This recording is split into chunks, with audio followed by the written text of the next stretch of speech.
परिवर्तन के कारण नए युग का आना पुराने युग की अवहेलना नहीं है, पुराने युग का विस्तार है नया युग। नव वर्ष 2022 की बधाई के साथ सुतांजलि वर्ष 5 अंक 6 जनवरी 2022। नया सवेरा मैंने पढ़ा। द्वाभा ने समुद्र के पीछे से झांककर प्रातः को निहारा, आलसी बादलों को देखा, नीचे खिले पुष्पों पर टकटकी बांधी, हरितिमा की मन ही मन प्रशंसा की और अंत में पवन को धन्यवाद दिया जो सबको बाहों में लिए झूला झूला रहा था। सब मस्ती में सो रहे थे, बांस के पेड़ तो खर्राटे तक भर रहे थे। सबको गहरी नींद में देख वह मन ही मन बहुत प्रसन्न हुई और चुपके से बिना पदचाप किए समुद्र के पीछे से होते हुए आकाश तक आ गई। यहाँ विराजमान होने के पहले उसने अपनी वही शैतानी दोहराई। साथ लाए हुए गुलाल को पहले निकटवर्ती बादलों पर छिड़का और फिर जिधर दृष्टि घूमी वहीं गुलाल की वर्षा कर दी। पवन ने देखा कि द्वाभा ने अपना कार्य कर लिया। उसने अपनी गति जरा मंद करके ऊपर ताका।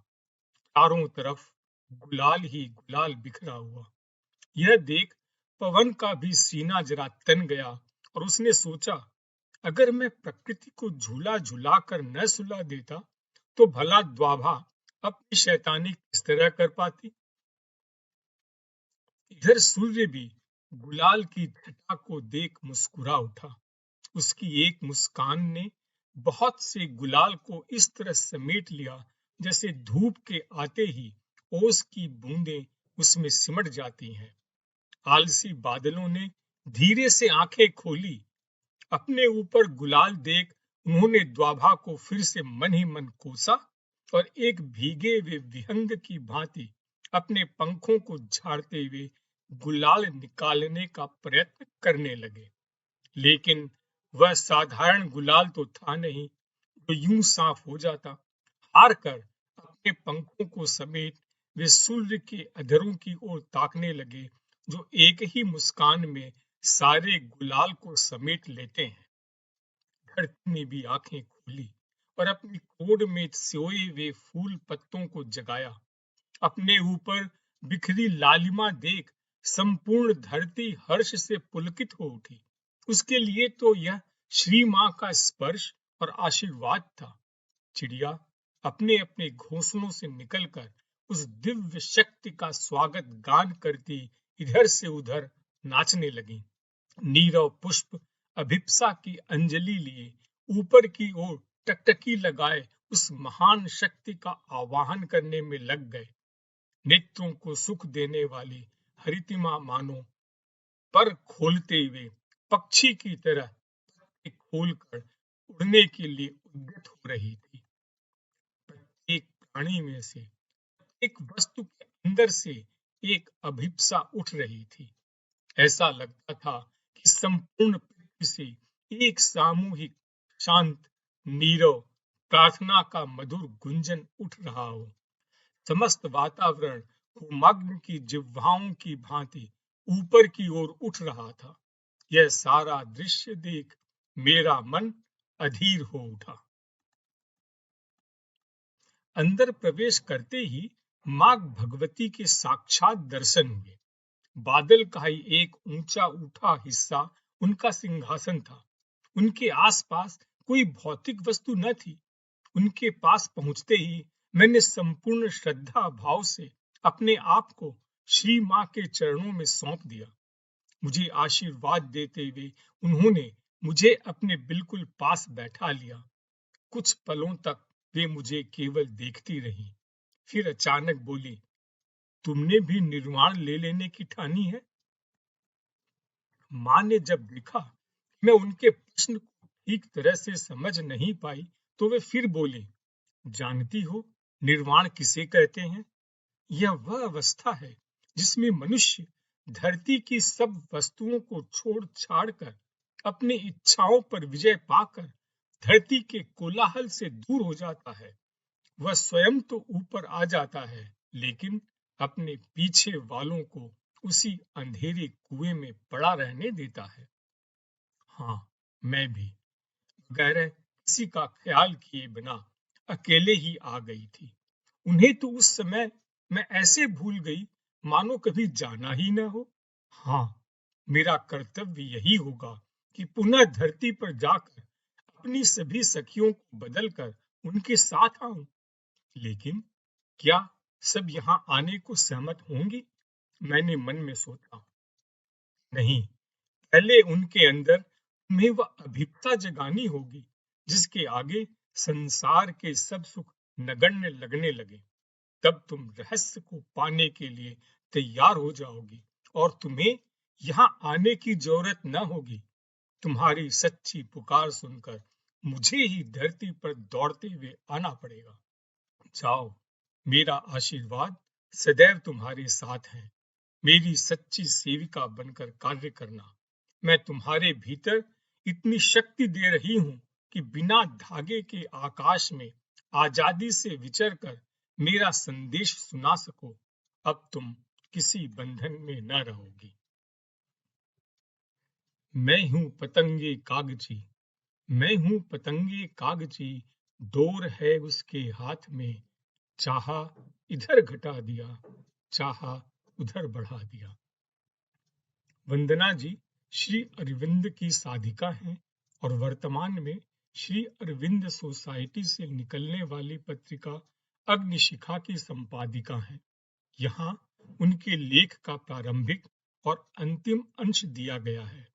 स्व का चिंतन हमें अकेले को स्वर्ग में ले जाता है, लेकिन जब हम सर्व का चिंतन करते हैं तब स्वर्ग ही धरती पर अवतरित हो जाता है। श्री अरविंद ने कहा था कि अगर कहीं स्वर्ग है तो मैं उसे धरा पर ही उतारूं। निर्भीक। निर्विवाद रूप से अगर हम भारत के निर्भीक व्यक्तियों की सूची बनाएं तो general Vipin Rawat, chief of defence staff का नाम अग्रणी नामों में होगा। यह नाम उनके कुछ कार्यों या कुछ वक्तव्यों के कारण नहीं, बल्कि जिस तरह उन्होंने एक निर्भीक व्यक्तित्व का जीवन जिया उसके लिए होगा। राहुल सिंह और शिव अरूर की पुस्तक इंडियाज मोस्ट फियरलेस पुस्तक में उनके द्वारा लिखी हुई प्रस्तावना अभी कुछ दिन पहले व्हाट्सएप में मुझे प्राप्त हुई। मैं उसे यहाँ छापने से अपने आप को रोक नहीं पा रहा हूँ। जनरल ने निर्भीकता का अर्थ समझाने के लिए महात्मा गांधी की उक्ति उद्धृत की है। निर्भीकता आध्यात्मिकता की पहली शर्त है। डरपोकों की कोई नैतिकता नहीं होती। प्रश्न है, क्या हम जनरल रावत से ज्यादा बहादुर? बापू की कमी खलती है। मैंने पढ़ा, गांधी को याद करने वालों की कमी नहीं, और समय के साथ उनको याद करने वालों की संख्या में भी लगातार वृद्धि हो रही है। लेकिन जैसा और जिस प्रकार मयंक सक्सेना याद करते हैं, वैसा कितने लोग याद करते हैं? अगर आप गांधी को याद करने वालों में नहीं हैं, तो पहले खुद अपनी निगाहों से उनको जानिए। मैं खांटी वामपंथी हूं बापू, लेकिन न मालूम क्यों सालों से हर रोज तुम्हें महसूस करता हूं। कम्युनिस्ट हो जाने के बाद और शिद्दत से, और हिंद स्वराज के कुछ हिस्सों में उतर जाने के बाद मिशनरी तरीके मैं तुम्हारे बारे में जिद करता हूं। मैं सोचता हूं कि तुम होते तो आज एफडीआई को लेकर क्या कहते। मैं पूछता हूं कि क्या तुम दोबारा गुजरात में ही पैदा होना चाहते? क्या तुम नरोडा में जाकर उपवास करने लगते? लेकिन बापू, वे तुमको बताते हैं मजबूरी का नाम। क्या मजबूरी थी तुम्हारी बापू? मोहनदास होने के बावजूद तुम जाकर बैठ गए थे जलते हुए नोआ खाली में, तब जब पूरा मुल्क तुम्हारा दिल्ली में इंतजार करता था। बापू, जब तुम्हारी वह पार्टी जिसे तुमने भंग कर देने की सिफारिश की थी, दिल्ली में आजादी का जश्न मना रही थी, तुम उपवास कर रहे थे कि नोआखाली में दंगे रुक जाएं, लोग अपना ही खून बहाना बंद कर दें। कभी तुम्हारे जिस रास्ते में फूल फेंके जाते थे, वहां कांच की बोतलें फेंकी जा रही थी और तुम बता रहे थे कि दरअसल महात्मा का होना क्या होता है। तुम चाहते तो जा सकते थे दिल्ली, लेकिन आखिर क्यों, इस मजबूरी के तहत तुम वहां जान जोखिम में डालकर बैठे रहे। दिल्ली नहीं लौटे, लौटे शांति स्थापित करवाकर। इंसान से दरिंदा बने वे लोग फिर से इंसान बन गए थे। इसी को करिश्मा कहते हैं। हम वामपंथी ईश्वर को नहीं मानते, लेकिन इस करिश्मा को करिश्मा जरूर मानते हैं। बापू, शायद तुम्हारे राम कोई और थे, वे कहानियों वाले राम तो नहीं थे। कहानी वाले राम से बापू बड़ा डर लगता है। लेकिन बापू, तुमने जो चंपारण में किया, नोआखाली में किया, हम वामपंथी न सिंगूर में, न नंदीग्राम में कर पाए और न ही कर पाए गुजरात में। ये तो हमारा ही काम था दरअसल। और मालूम है, जिन्होंने तुमको मारा था, उन्होंने ही इस बार तुमको मारा, फिर से कत्ल कर दिया। फर्क बस ये था कि इस बार वे हे राम के नारे लगा रहे थे। लेकिन हम सोचते हैं कि अगर तुम होते तो क्या करते बापू।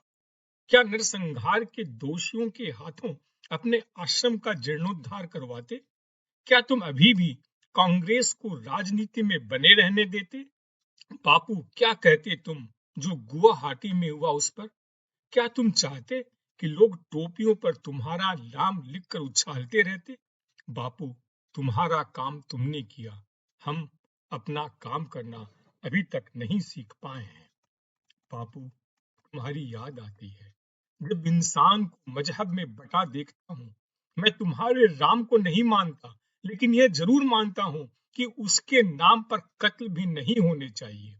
मैं भी चाहता हूँ कि तुम होते तो शायद आज भी गरीबों के, किसानों के साथ खड़े होते, भले ही अपने लोगों के खिलाफ खड़ा होना पड़ता। तुम्हारा पहला आंदोलन भी किसानों के लिए ही था ना, वो चंपारण वाला।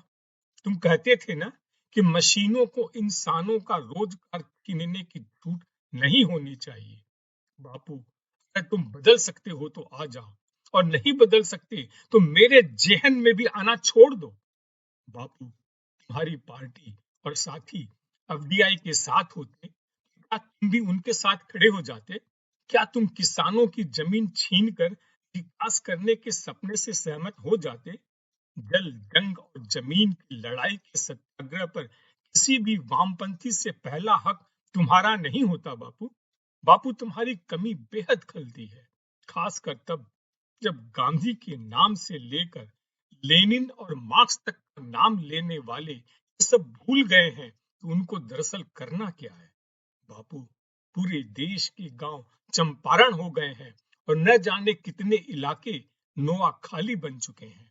बापू, क्या तुम देखना चाहते थे ऐसा आजाद भारत जो आगे बढ़ते बढ़ते फिर से मध्य युग में पहुंच जाए? तुम हिंद स्वराज को लेकर नेहरू और पटेल सबसे बहस करते थे ना बापू, लेकिन अब उस किताब पर कोई बहस नहीं होती। वो लाइब्रेरी के उदास कोनों में धूल खाती है। स्वराज एक उपेक्षित शब्द है, ठीक महात्मा की तरह। और हाँ, तुम मजबूर भी नहीं रहे। तुम्हें शायद पता नहीं हो, लेकिन हाल ही में हित और धर्म की राजनीति की करने वाले एक शख्स को इस देश का नया महापुरुष घोषित किया गया। बताया भी गया कि उनके देहांत पर बापू के देहांत से ज्यादा लोग जुटे। बापू, हिंसा, अलगाव और सरकारी दमन इस देश का नया धर्म है। परम धर्म अहिंसा एक टूटा हुआ सपना है, जिसे हमारी सरकार ने साबरमती आश्रम और डाक टिकटों में हिफाजत से सहेज दिया है। आज भी साम्यवादी के तौर पर 100 में से 90 बार मेरी तुमसे मुठभेड़ होती है और चाहता हूं कि झूठ बोल दो, पर 80 बार तुम जीतते हो बापू, 80 बार। तुम्हारी ही बात को मैं अपने शब्दों में कहता हूँ। हर जगह कहता हूँ कि 100 में से 99 रास्ते अहिंसा के हैं। एक आखिरी रास्ता हिंसा का है, लेकिन वो आखिरी है और दुनिया के 99 मसले 99 रास्तों से हल हो सकते हैं। बापू, मैं तुम्हें अक्सर देख भी पाता हूँ, कभी दशरथ मांझी में, कभी इरोमा शर्मिला में, और अभी हाल ही में मैंने हरदा और खंडवा में 100 से ज्यादा गांधी देखे। बापू, तुमने सच कहा था, और मालूम है मैं ही ये नहीं मानता, भगत सिंह भी मानते थे। लेनिन असली पूंजी, लघु संस्मरण जो सिखाती है जीना। गांधी जी देश भर में भ्रमण कर चरखा संघ के लिए धन इकट्ठा कर रहे थे। अपने दौरों के दौरान वे उड़ीसा में एक सभा को संबोधित करने पहुंचे। उनके भाषण के बाद एक बूढ़ी गरीब महिला खड़ी हुई। उसके बाल सफेद हो चुके थे, कपड़े फटे थे और वह कमर से झुककर चल रही थी। किसी तरह वह भीड़ से होते हुए गांधी जी के पास पहुंचे। मुझे गांधी को देखना है, उसने आग्रह किया और उन तक पहुंचकर उनके पैर छुए। फिर उसने अपनी साड़ी के पल्लू में बंधा एक तांबे का सिक्का निकाला और गांधी जी के चरणों में रख दिया। गांधी जी ने सावधानी से सिक्का उठाया और अपने पास रख लिया। उस समय चरखा संघ का कोष जमना लाल बजाज संभाल रहे थे। उन्होंने गांधी जी से वह सिक्का मांगा, लेकिन गांधी जी ने उसे देने से मना कर दिया। मैं चरखा संघ के लिए हजारों रुपए के चेक नकद संभालता हूँ, जमना लाल जी ने हंसते हुए कहा। फिर भी आप मुझ पर इस सिक्के को लेकर यकीन नहीं कर रहे हैं। यह तांबे का सिक्का उन हजारों से कहीं अधिक कीमती है। गांधी जी बोले, यदि किसी के पास लाखों है और वह 1000-2000 दे देता है तो इससे कोई फर्क नहीं पड़ता, लेकिन ये सिक्का शायद उस औरत की कुल जमा पूंजी थी। उसने अपना सारा संसार दान दे दिया। कितनी उदारता दिखाई उसने, कितना बड़ा बलिदान दिया उसने। इसलिए इस तांबे के सिक्के का मूल्य मेरे। कारावास की कहानी, श्री अरविंद की जुबानी। धारावाहिक। पांडिचेरी आने के पहले श्री अरविंद कुछ समय अंग्रेजों की जेल में थे।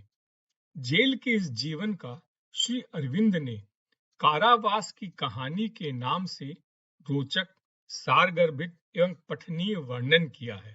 इसके रोचक अंश हम जनवरी 2021 से एक धारावाहिक के रूप में प्रकाशित कर रहे हैं। इसी कड़ी में यहाँ इसकी 13वीं किस्त है। गवाहों की श्रेणियां। जो गवाही देने आए थे उन्हें 3 श्रेणियों में बांटा जा सकता है: पुलिस और गोयंदा, पुलिस के प्रेस में आबद्ध निम्न श्रेणी के लोग और सज्जन, और तीसरे अपने दोषवश पुलिस प्रेम से वंचित अनिच्छा से आए हुए गवाह। हर श्रेणी का गवाही देने का ढंग था अलग अलग। पुलिस महोदय प्रफुल्ल भाव से अम्लान वदन अपने पूर्व ज्ञात वक्तव्यों को मनमानी ढंग से बोल जाते। जिसे पहचानना होता पहचान लेते। कोई संदेह नहीं, दुविधा नहीं, भूल चूक नहीं। पुलिस के संगी साथी अतिशय आग्रह के साथ गवाही देते। जिसे पहचानना होता उसे भी पहचान लेते, और जिसे नहीं पहचानना होता उसे भी बहुत बार अतिशय उत्सुकतावश पहचान लेते। अनिच्छा से आए हुए गवाह तो कुछ जानते होते वही कहते, लेकिन वह बहुत थोड़ा होता। नौटर साहब इससे असंतुष्ट हो और यह सोचकर कि साक्षी के पेट में अपार मूल्यवान और संदेह नाशक प्रमाण है, जिरह के बल पर उसका पेट चीर उन्हें बाहर निकालने की भरपूर चेष्टा करते। इससे साक्षी महाविपद में पड़ जाते। एक और नॉर्टन साहब की गर्जना और बर्ली साहब की लाल लाल आंखें, दूसरी ओर झूठी गवाही दे देशवासियों को काले पानी भेजने का महापाप। गवाहों के सामने एक गुरुतर प्रश्न उठ खड़ा होता, नॉर्टन और बर्ली को खुश करें या भगवान को। एक तरफ क्षण स्थायी विपत्ति, मनुष्यों का कोप, दूसरी ओर पाप का दंड, नरक और परजन्म में दुख। लेकिन वे सोचते, नरक और परजन्म तो दूर की बातें हैं, मनुष्यकृत विपत्ति तो उन्हें अगले क्षण ही ग्रस सकती है। बहुतों के मन में यह डर था कि मिथ्या साक्ष्य देने के लिए राजी न होने पर भी मिथ्या साक्ष्य के अपराध में पकड़े जाएंगे, क्योंकि ऐसे स्थलों पर परिणाम के दृष्टांत विरल नहीं। अतएव इस श्रेणी के साक्ष्यों को उस समय साक्षी के कटघरे में वाहित करना पड़ता, वह उनके लिए विलक्षण भीति और यंत्रणा का समय होता। जिरह शेष होने पर उनके लिए अर्ध निर्गत प्राण फिर से देह में लौट उन्हें यंत्रणा मुक्त करते। कुछ एक साहस के साथ गवाही देते, नॉर्टन की गर्जना की परवाह न करते। अंग्रेज परामर्शदाता भी यह देखकर जातीय प्रथा का अनुसरण कर नरम पड़ जाते। इस तरह कितने ही साक्षी आए, कितनी तरह की गवाहियां दे गए, किंतु एक ने भी पुलिस के लिए उल्लेखनीय कोई सुविधा नहीं की। एक ने साफ कहा, मैं कुछ नहीं जानता, समझ नहीं आता क्यों पुलिस मुझे जबरदस्ती खींच लाई है। इस तरह का मुकदमा चलाना शायद भारत में ही संभव है। दूसरे देशों में जज इससे झुंझला उठते और पुलिस का गंजन कर अच्छा सबक सिखाते। बिना अनुसंधान किए दोषी निर्दोष का विचार न कर कटघरे में खड़ा करना, अंदाज से 100 साक्षी खड़े कर देश का पैसा बहाना और आसामियों को निरर्थक लंबे समय तक कारा यंत्रणा में रखना इस देश की पुलिस को ही शोभा देता है। लेकिन बेचारी पुलिस क्या करे, वह तो नाम की गोयंदा थी। उसमें जब यह क्षमता ही नहीं थी तो ऐसे साथियों के लिए एक विशाल जाल फेंक कर अंदाज से उत्तम, मध्यम और अधम साक्षी फंसाकर कटघरे में खड़ा करना ही था एकमात्र उपाय। क्या मालूम, शायद वे कुछ जानते हों, कुछ प्रमाण दे भी दें। अपने सुझाव, सजेशंस दें। आपको सुतांजलि कैसी लगी और क्यों, आप अंग्रेजी में भी लिख सकते हैं।